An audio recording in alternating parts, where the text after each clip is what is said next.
Not gonna lie, the look of these pens has me super excited.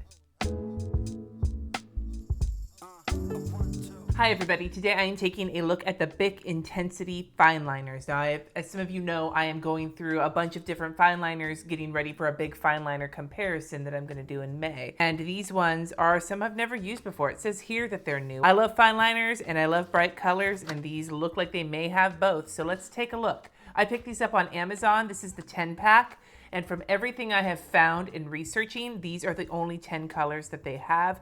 And this is the only tip size that they have, which is 04 millimeter fine. And this set was $10.48 on Amazon. So as of the recording of this video, of course, that could change. Now, the claims of these pens are that they are vivid colors. They won't bleed through paper, but there is an asterisk that says results could vary based on paper characteristics. So that is the most interesting disclaimer ever. I mean, they're honest. It won't bleed through paper unless they bleed through paper. I'm just amused by that, not gonna lie. The ink is water-based, perfect for writing, doodling, and drafting, vivid colors for bold, crisp writing. Now, there's nothing on here about dry time or anything like that. The big claims here seem to be that they won't bleed through paper unless they do. Then they're gonna be bold, crisp writing. So that's what we're gonna test out. So let's take a look at the pens themselves, at the barrels, blah, blah, blah. There is something sexy about these pens. This like intensity logo right here, and then having the logo on the side in the color of the pen. I'm not gonna lie, like these are probably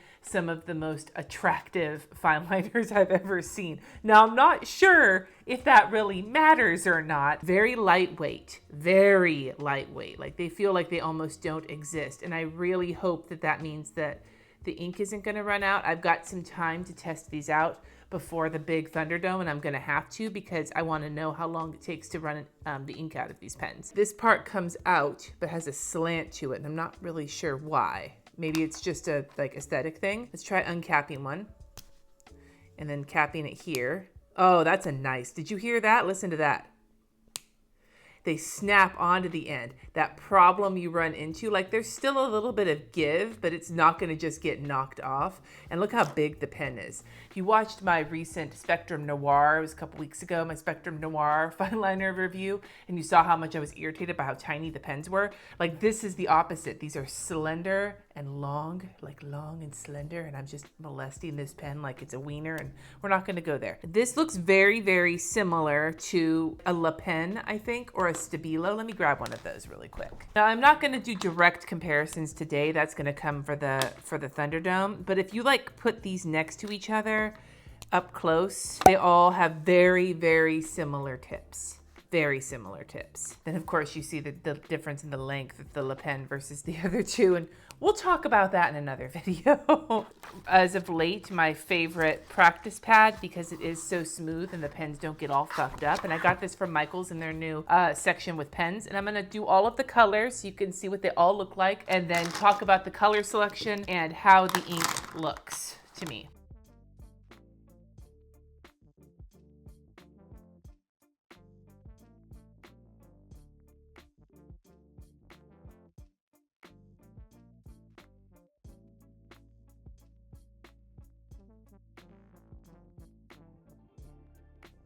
I'm going to tell you right off the bat that these are comfortable to write with. They have that same kind of scratchiness you get with some felt tip pens if they're not big and smushy like a Flair. That kind of little bit of scratchy, but nothing that I can't write with. There is a little bit of a feeling that the nib is going to get crushed if you're not careful, so I'm not sure. I'm going to have to test these out, and I'll have more information for you in May after I've used them for a while, but like I can feel by pressing down that it doesn't feel like I'm going to have very long before my heavy hand destroys these, but that's a feeling. That's not necessarily the case for right now. Called Bic Intensity, I feel like that's not accurate for the whole color palette. I feel like the intense colors are like the green, the blue, the purple, the red, the pink, and the black. I feel like the gray, kind of the orange, the light green, and the light blue, all just, they're not as vivid. And before you say, but Cindy, like vivid colors don't have to be vivid colors. They just have to be bright. But like, look at the difference. This is the V point razor point Pilot pen, also a light blue, and look at the difference in terms of like saturation and brightness. It's still a light blue. It's still a very similar color, but this one is just a lot more poppin'.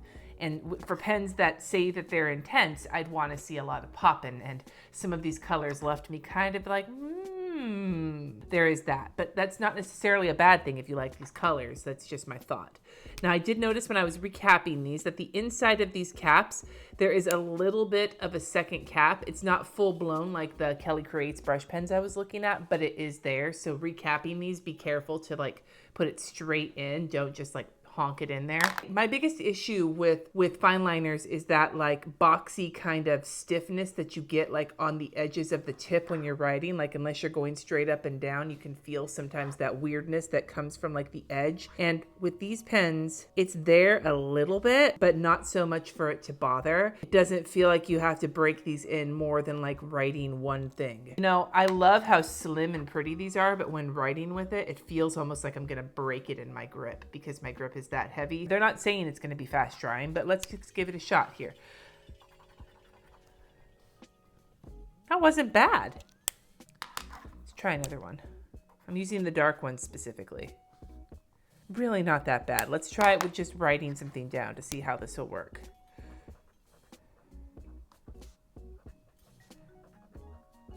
That's because I don't know what I'm spelling here. Okay, that red smears quite a bit more than the other ones. The verdict on these is that some of them dry quickly and some of them don't. So use at your caution. I'm going to test these out in the back of my Scribbles That Matter and my Erin Condren, as those are the two planners I'm using right now. I'm just going to take the darkest colors, the purple, the black, and the blue, which I actually did already here, but I lost that footage, so we're starting over again. The point, so I know what I'm going to see, but I'm going to redo this for you because of how much I care. But the big thing that I want to mention, besides showing you how these bleed or don't bleed, and as you can see, they don't bleed. They shadow a little teeny tiny bit, but it's not bad at all. I would say that they are very much, in this planner at least, not bleed through, very, very safe for your bullet journal. Let's test the Erin Condren. But the big thing that I want to point out is that these pens are spooge free.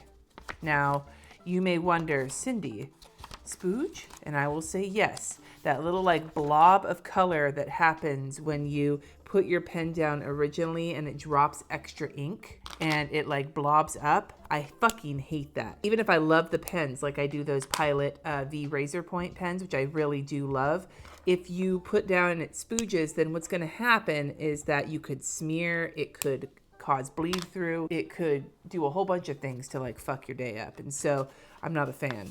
But as you can see here, no shadowing, no bleed through. So they did not lie. These don't bleed unless they do, but not on these papers. I worry about the ink supply, but I'm gonna have to test them for a month to really know about that. But overall, I think these are decent fine liners.